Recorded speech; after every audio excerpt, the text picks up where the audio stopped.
Some days when I wake up, I just feel exhausted from life. I feel demotivated, like I can't accomplish anything. When society tells you every day you have to go, go, go and accomplish, things can get exhausting. These are some things that I do that help me cope with that, cope with everyday demands of life, I guess. There are no rules to this, and everybody has their own way to cope. The first thing that I do that I can manage, I think, is clearing up and cleaning up my space. Sometimes if it gets overwhelming, you don't really know where to start. Start small, clean up the dishes, or pick up after your cat. I think those things are easy, and after I do them, I feel a sense of accomplishment. It's a big weight lifted. A clean space can clear your head and remove a lot of distraction. A clear space usually helps me keep a clear mind. It helps the energy flow better, it helps the air flow better, and instead of cluttering my mind with things, I can generate ideas, reaffirm my beliefs, and set my goals for the day. Another thing I like doing is having me time in nature. Some days it's just hard to go out and go into nature, and that's not accessible for everybody. For me, if I am feeling that I need that, I just lie down in the room on the carpet with my cats and my plants by myself and try to be present, because when I look at my cats, it's the closest thing I have to nature. And cats don't worry, they just are. They don't really worry about the future. And so by seeing them, I can remind myself that everything is gonna be okay. I put all these expectations to accomplish on myself, and I just breathe and just be. It's this time where I notice things that are quite remarkable that I don't usually notice, like how soft the fur of my cats are, how interesting their whiskers are placed. I find that when I nourish my body, I feel much better. Your body is your vessel, it carries your thoughts, your emotions, your feelings, it carries your soul. So taking care of it makes me feel a lot better. I try to eat a diet that is rich in veggies and fruits. I'm not perfect, but at least I'm trying. I'm learning not to beat myself up for slipping up. I'm learning how to use proper vocabulary when referring to my own body so that it's not destructive.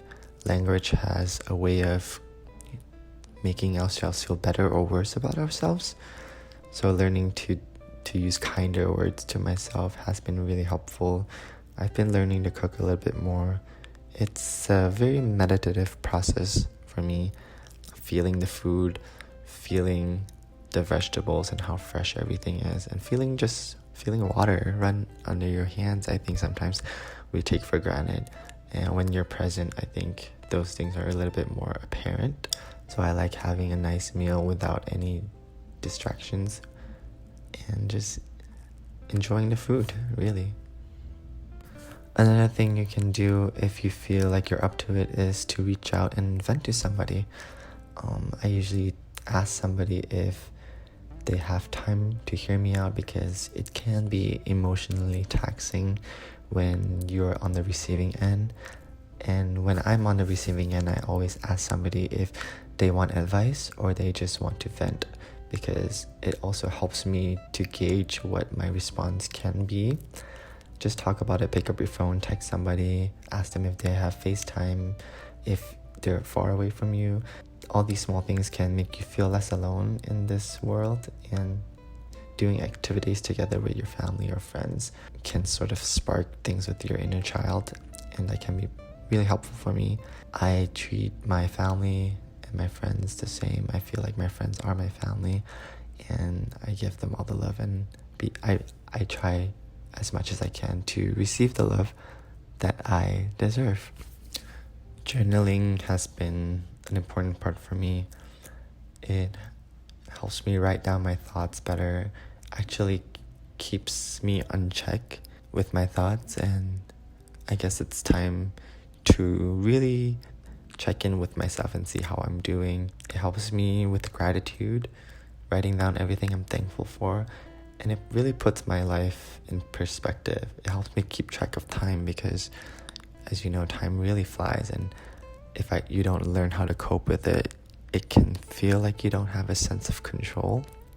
So letting go of that and actually acknowledging that has been really, really helpful for me, and just allowing time to do its thing and allowing myself to be okay with that.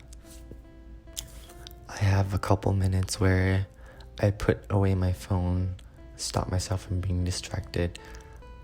Oftentimes we feel so anxious to respond to every email, text, WhatsApp, or DM. It can be really, really exhausting. Sometimes you just want to turn your notifications off and just rest and feel and be present and feel every emotion, no matter how difficult it is. I've been trying to unlearn a lot of past behavior patterns, forgive people for what they've done to me, forgive myself for being unkind to myself. For the longest time, I've been labeling myself as a dropout, a failure. I feel like I haven't accomplished enough. Just feeling all of those things and exhaling it has been helpful. I usually do it with music in the background or a podcast and just feel emotion and let it all out. It's sort of physically and emotionally letting go of all my past traumas, and it might be difficult. There can be a lot of tears, and just feel it and just let go. Feel it and let go. I've also found that learning something new helps me every day. It could be a new topic, a new article, a new ingredient. It doesn't matter, because learning makes me realize that there's always something you can do about your situation. Learning makes me realize that I'm ever changing as a human being, and I'm never at my full potential, and I shouldn't beat myself up because I'm not there. It gives me the chance to change every day, and it allows me to know that things can and will get better, and this too shall pass. So reading, learning, listening to a podcast, or unleashing creativity in some way helps me spiritually, and that's my spiritual practice. I really hope these things help you too. Gratitude is one thing that has really, really had an impact in my life.